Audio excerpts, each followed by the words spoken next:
Après le feu vert pour l'activation d'une force d'intervention de la CEDEAO au Niger, une nouvelle réunion des pays d'Afrique de l'Ouest se tiendra samedi. Un hôtel qui servait de base humanitaire aux Nations Unies et à des ONG touché par une frappe russe à Zaporizhia. Alerte inondation en Norvège et dans le sud-est de l'Europe. Des milliers de personnes ont été évacuées ces 24 dernières heures. L'Espagne affronte quant à elle une troisième vague de chaleur. La CEDEAO se réunira de nouveau samedi, cette fois au Ghana. Objectif, décider des meilleures options pour le déploiement de la force destinée à rétablir l'ordre constitutionnel au Niger. Les dirigeants ouest-africains ont donné leur feu vert à l'opération jeudi lors d'un sommet tout en déclarant qu'ils espéraient toujours une solution pacifique à la crise. La France et les États-Unis sont parmi les pays qui soutiennent la CEDEAO. ECOWAS, the organization that brings together West African countries, is playing a lead role in making clear the imperative of the return to constitutional order. And we very much support ECOWAS's leadership and work on this. Dans les rues de la capitale Niamey, l'ambiance semble calme. Ceux qui acceptent de parler aux journalistes affichent leur soutien à la junte.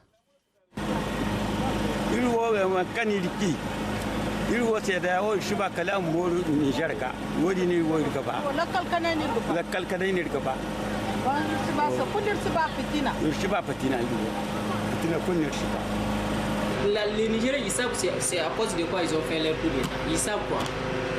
Les Sénats, ils sont là-bas, ils sont pas, c'est à cause de quoi les Nigériens ils ont fait leur coup d'État. Okay. Ouais. Plus de 2 semaines après le coup d'État qui a renversé Mohamed Bazoum, les craintes grandissent quant aux conditions de détention du président déchu.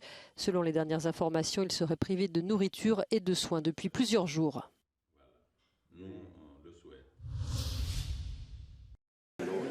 Incarcéré et libéré 2 heures plus tard. L'ex-président sud-africain Jacob Zuma s'est présenté en prison ce vendredi matin. Mais en raison de la surpopulation carcérale, l'homme politique a été libéré aussitôt. Il a bénéficié d'une loi sur les remises de peine de condamnés non violents. Jacob Zuma, désormais dans l'opposition, devait terminer de purger une condamnation pour outrage. Il lui restait 15 mois à passer derrière les barreaux.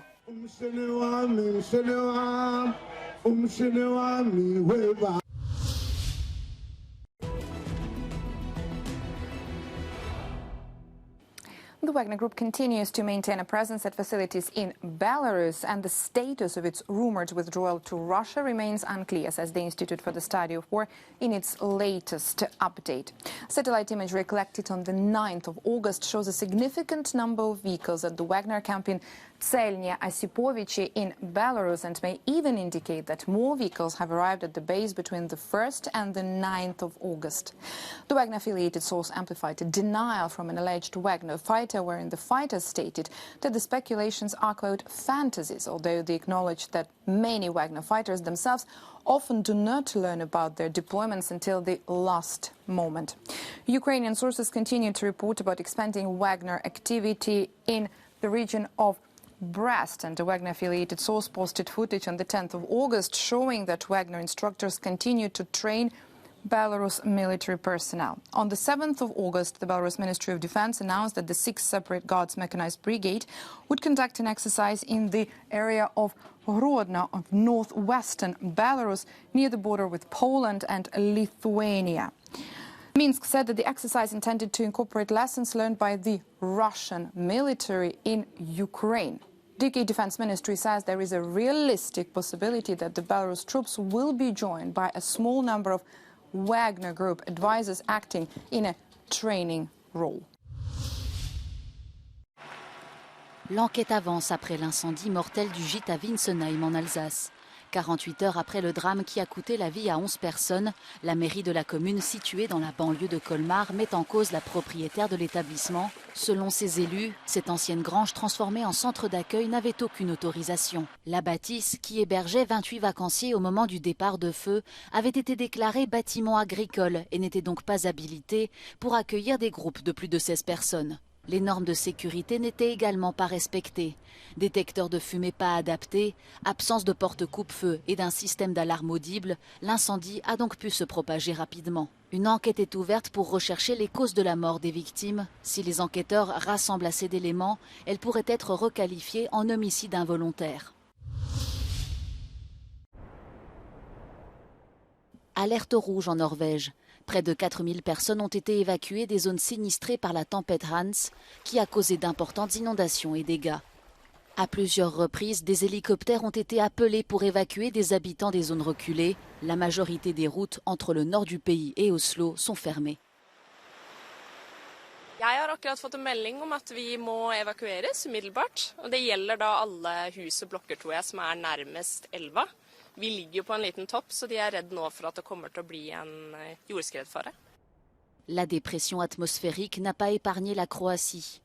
La Drave, un affluent du Danube, est sorti de son lit. Plusieurs régions ont été déclarées zone d'urgence, mais la situation reste sous contrôle selon les autorités locales. Au même moment, l'Espagne affronte sa troisième vague de chaleur. Les températures ont approché les 47 degrés à Valence, un record pour cette ville du sud-est du pays. En Andalousie, le thermomètre affiche 45 degrés depuis mercredi. L'épisode de canicule en cours devrait se terminer en fin de semaine, mais le pays reste en alerte. C'est l'une des catastrophes les plus meurtrières de l'histoire d'Hawaï. Le bilan des incendies atteint au moins 53 morts ce jeudi, un chiffre qui devrait probablement encore s'alourdir. Les recherches sont toujours en cours. Le président Joe Biden promet de mobiliser tous les moyens nécessaires. We're working as quickly as possible to fight these fires and evacuate residents and tourists. In the meantime, our prayers with the people of Hawaii, but not just our prayers. Every asset we have will be available to them, and they've seen their homes, their business destroyed, and some have lost loved ones, and it's not over yet. Toutes les victimes retrouvées jusqu'à présent ont péri dans un incendie qui a pratiquement détruit le centre touristique de l'île de Maui. Selon le gouverneur de l'archipel, plusieurs lieux historiques ont été réduits en cendres. Alimentés par des vents violents et nourris par la force de l'ouragan Dora qui passe actuellement dans l'océan Pacifique, les feux se sont propagés tellement rapidement que la population a été prise de court.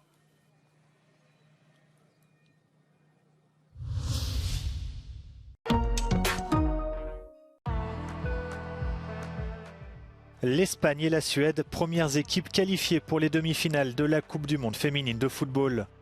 Les Espagnols sont venus à bout des Pays-Bas après prolongation. Un succès 2-1 qui leur permet d'atteindre le dernier carré de la compétition pour la première fois de leur histoire. Au prochain tour, la Roja affrontera la Suède qui s'est imposée 2-1 face au Japon. Après avoir sorti les États-Unis tenant du titre en huitième de finale, les Suédoises, vice-championnes olympiques, poursuivent leur beau parcours. Suite et fin des quarts de finale samedi, la France défiera l'Australie, pays hôte à 9 h. L'Angleterre sera, elle, opposée à la Colombie.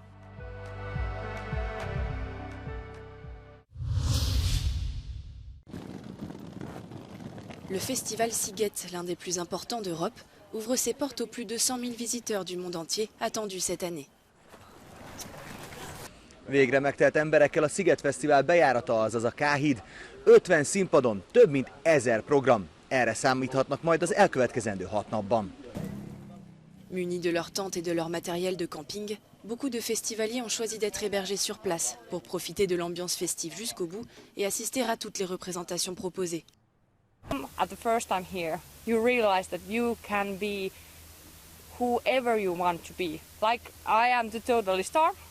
Car le festival, organisé sur l'île d'Obuda au centre de Budapest, se définit comme l'île de la liberté.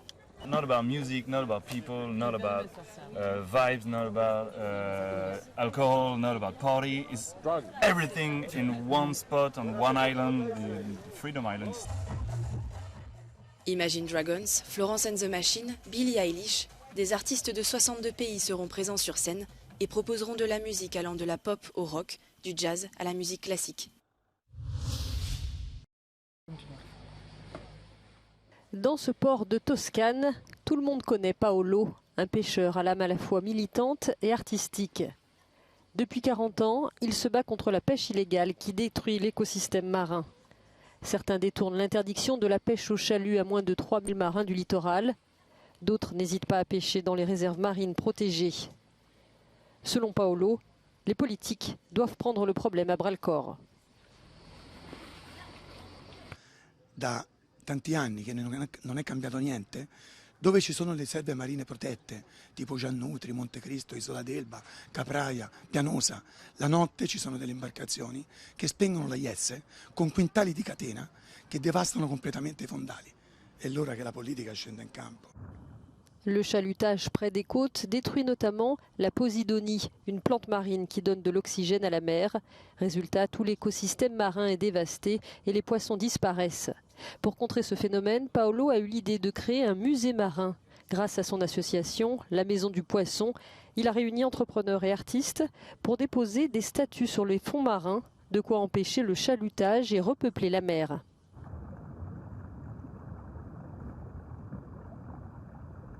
La lotta di Paolo il pescatore prosegue ininterrotta, con la stessa determinazione di 40 anni fa. Ha provato solitudine e sconforto, ma anche il sostegno di tante persone e delle associazioni ambientaliste internazionali. Adesso il suo progetto va avanti, non intende fermarsi perché il mare è un bene di tutti ed è fondamentale per la nostra sopravvivenza. Il mare è la mia vita e questo mi ha dato una grande emozione nel momento in cui dentro di me è scattato quella luce dell'arte nel mare, perché forse se avessi detto continua a mettere a mare blocchi di cemento, adesso nemmeno voi sareste qui, nessuno mi avrebbe ascoltato. Là où il n'y avait que des blocs de béton reposent désormais 44 statues d'artistes célèbres. L'objectif de Paolo est de parvenir à une centaine d'œuvres. Il y a fort à parier qu'il y parviendra.